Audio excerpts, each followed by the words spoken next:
Dear students, आज का video cardiovascular disorders के बारे में है। इस वीडियो में हार्ट अटैक, बीपी आदि ऐसे जनरल डिसऑर्डर्स को सम्मिलित किया गया है जिसके बारे में प्रत्येक व्यक्ति के लिए जानकारी होना आवश्यक है। सबसे पहले कार्डियोवास्कुलर डिसऑर्डर्स किसे कहते हैं? कार्डियो से तात्पर्य हार्ट होता है, वास्कुलर से तात्पर्य वेसल्स से अर्थात ब्लड वेसल्स, और इनमें कोई विकार उत्पन्न होता है हार्ट और ब्लड वेसल्स में तो उसे कार्डियोवास्कुलर डिसऑर्डर्स कहते हैं। कार्डियोवास्कुलर डिसऑर्डर्स मुख्यतया 11 प्रकार के हैं। सबसे पहले हाइपरटेंशन, जिसे अति तनाव कहा जाता है, एंजीना पेक्टोरिस, इसे भी एंजाइना पेक्टोरिस हिंदी में भी यही कहा जाएगा, मायोकार्डियल इन्फेक्शन जिसे हार्ट अटैक या हृदयाघात भी कहते हैं, पेरिकार्डाइटिस, स्ट्रोक, एथेरोस्क्लेरोसिस, थ्रोम्बोसिस या embolism, haemorrhage, haemophilia, anaemia, sickle cell anaemia.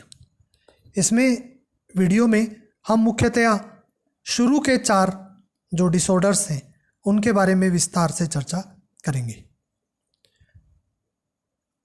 Circulatory system disorders भी कह सकते हैं इनको, या जो हार्ट से संबंधित डिजीजेज हैं ये। रिस्क फैक्टर्स कि किन परिस्थितियों में हृदय से संबंधित जो डिसऑर्डर्स हैं वो हो सकते हैं। ओल्डर एज, अधिक उम्र में, मेल जेंडर में सामान्यतः अधिक, सिगरेट स्मोकिंग, जो धूम्रपान करते हैं उन व्यक्तियों में हृदय से संबंधित बीमारियां अधिक देखने को मिलती हैं।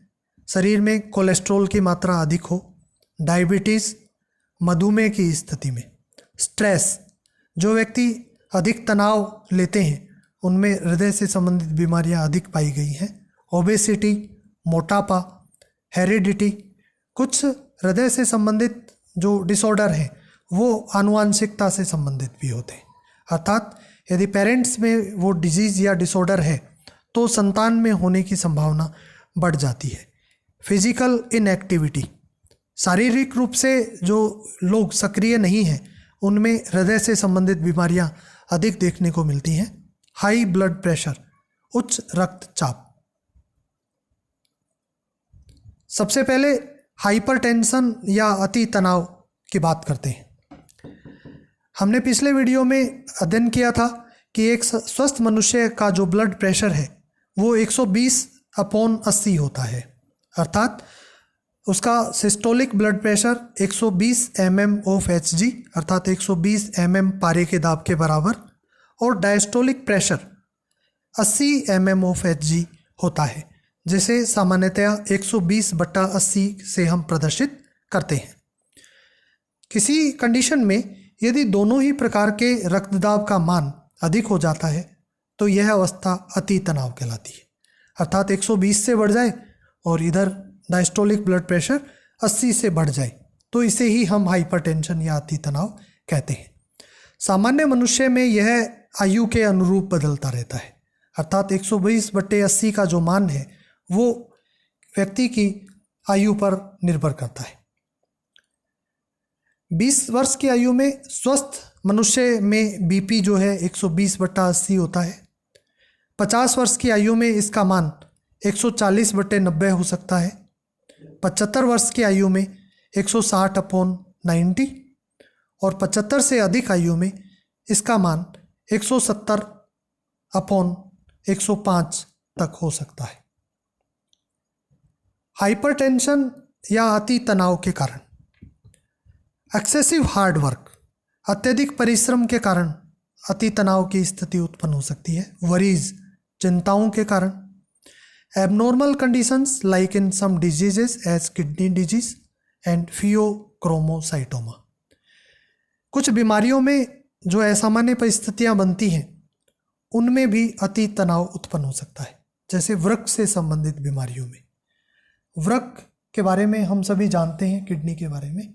किडनी हमारे ब्लड को प्योरीफाई करने का काम करती है। यदि किडनी में कोई प्रॉब्लम हो जाती है तो किडनी अपना काम सुचारू रूप से नहीं कर पाती, रक्त को छानने का या उसको फिल्टर करने का कार्य सुचारू रूप से नहीं कर पाती और उसके फलस्वरूप शरीर में रक्त दाब बढ़ सकता है। फियोक्रोमोसाइटोमा, एड्रिनल मेडुला में कैंसर होने के कारण, जो हमारी एड्रिनल ग्लैंड है उसके दो भाग हैं, एड्रिनल कोर्टेक्स और एड्रिनल मेडुला। कोर्टेक्स उसका बाहरी भाग है, एड्रिनल मेडुला उसका मध्य भाग है। उसमें यदि कैंसर हो जाए तो एपिनेफ्रिन और नोर एपिनेफ्रिन का सिक्रीशन होता है अधिक, और उसके कारण बीपी जो है वो बढ़ जाता है। ये हाइपरटेंशन के कारण है। इसके सिम्टम्स, यदि हाइपरटेंशन हो जाए तो शरीर में क्या लक्षण देखने को मिलते हैं? सिर दर्द होना, चक्कर आना, अधिक मूत्र आना। हाइपरटेंशन के इफेक्ट्स, प्रभाव, यदि अति तनाव है 120/80 से बीपी अधिक है तो उसके शरीर पर क्या प्रभाव हो सकते हैं? इसको, हाइपरटेंशन को या अति तनाव को साइलेंट किलर भी कहा जाता है, क्योंकि इसके कारण हृदय, मस्तिष्क तथा वृक्क में अप्रत्याशित परिवर्तन होते हैं, अनवांटेड चेंजेस आते हैं। जब धमनी में रक्त का दाब अधिक हो जाता है तो हृदय को अधिक दाब के विरुद्ध रक्त को पंप करने के लिए ऊर्जा की आवश्यकता होती है। हमने पिछले वीडियो में डिस्कस किया था कि हृदय के जो निलय हैं वो शरीर में रक्त को पंप करने का काम करते हैं, और यदि रक्त में दाब ऑलरेडी अधिक हो जाएगा इस अति तनाव के कारण, तो ब्लड को शरीर के विभिन्न भागों तक पंप करने के लिए हृदय को एक्स्ट्रा काम करना पड़ेगा, और जब एक्स्ट्रा काम करना पड़ेगा तो हृदय की जो पावर है वो कम हो जाएगी।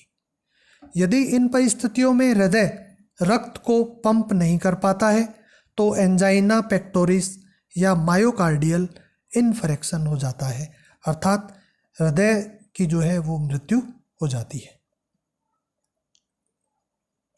अति तनाव को कम करने के उपाय, यदि किसी के बीपी बढ़ता है तो उसे कम कैसे किया जाए? वेट लॉस, वजन में कमी करके, no intake of alcohol, alcohol का त्याग करके, एक्सरसाइज या कसरत करके, अर्थात शारीरिक रूप से सक्रिय बन करके हम अति तनाव को कम कर सकते हैं। Reduced intake of sodium salt, sodium लवणों के कम उपयोग के द्वारा, अर्थात नमक के कम उपयोग के द्वारा। अवॉइड स्मोकिंग, धूम्रपान के त्याग के द्वारा। मेडिटेशन, ध्यान योग के द्वारा। जो ध्यान है, मेडिटेशन है या योग का एक पार्ट इसको हम कह सकते हैं, उसके द्वारा शरीर में कुछ ऐसे रसायनों का सिक्रीशन होता है जो कि अति तनाव को कम करने में हेल्पफुल होते हैं। अति तनाव को हम इस चित्र के माध्यम से और अच्छे तरीके से समझ सकते हैं, जिसमें लिखा है hypertension, high blood pressure makes the heart and blood vessels work harder. इसके फलस्वरूप क्या होता है? हृदय और रक्त वाहिनियों को अधिक क्षमता से कार्य करने की आवश्यकता होती है। Increases the chance of heart disease, जिसके फलस्वरूप हृदय की बीमारियां बढ़ती हैं, जैसे हार्ट अटैक एंड स्ट्रोक। दूसरे चित्र में भी दिखाया है, high blood pressure is a sign that the heart and blood vessels are being overworked. तो उच्च रक्तचाप ये प्रदर्शित करता है कि रक्त और ब्लड वाहिनियों को एक्स्ट्रा काम करना पड़ रहा है। इफ अनट्रीटेड, यदि इसका उपचार नहीं किया जाए, the disease can lead to atherosclerosis and congestive heart failure. तो इस बीमारी में एथीरोस्क्लेरोसिस हो सकता है। नीचे के चित्र में आप देख सकते हैं, एथीरोस्क्लेरोसिस से तात्पर्य ये है कि किसी भी माध्यम से जो ब्लड वेसल्स हैं उनके मध्य का जो स्थान है वो कम हो जाता है। एंजीना पेक्टोरिस, नेक्स्ट जो हार्ट का डिसऑर्डर है वो है एंजाइना पेक्टोरिस। देखिए, शरीर के अन्य अंगों की तरह हृदय को भी रक्त और ऑक्सीजन की आपूर्ति चाहिए होती है, जिसके द्वारा हृदय सुचारू रूप से काम करता है। इस रक्त और ऑक्सीजन की जो आपूर्ति है वो कोरोनरी धमनी या कोरोनरी आर्टरी के द्वारा की जाती है। अर्थात हृदय को ब्लड सप्लाई करने का काम कोरोनरी आर्टरी के द्वारा या कोरोनरी धमनी के द्वारा किया जाता है, और उस रक्त से ये O2 व जो पोषक पदार्थ है वो लेकर के हार्ट की जो सेल्स हैं वो सुचारू रूप से अपना काम करती हैं। यदि किसी कारणवश जब हृदय को रक्त की आपूर्ति कम हो जाती है तो यह विकार उत्पन्न होता है, यानी हार्ट को ब्लड की सप्लाई कम हो जाती है किसी भी कारण से। और यह अवस्था कब आ सकती है?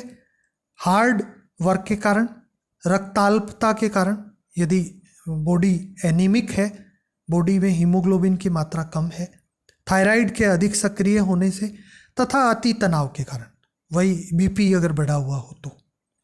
इस अवस्था में ऐसा लगता है जैसे सीने में जकड़न हो, और यदि ऐसी स्थिति में रेस्ट किया जाए तो विश्राम अवस्था में यह स्थिति सामान्य हो जाती है। यदि यह स्थिति सामान्य हो जाती है तो कोई दिक्कत नहीं है। अगर ये स्थिति लगातार चलती है तो हमें चिकित्सक से परामर्श की आवश्यकता होती है।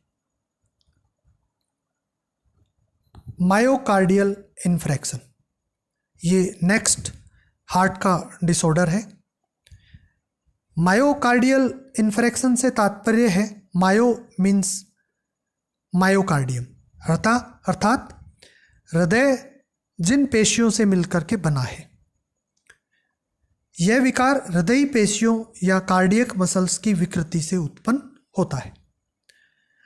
हमें पता ही है कि हृदय विशिष्ट प्रकार की पेशियों से मिलकर के बना होता है, जिन्हें हृदय पेशियां या कार्डियक मसल्स कहते हैं।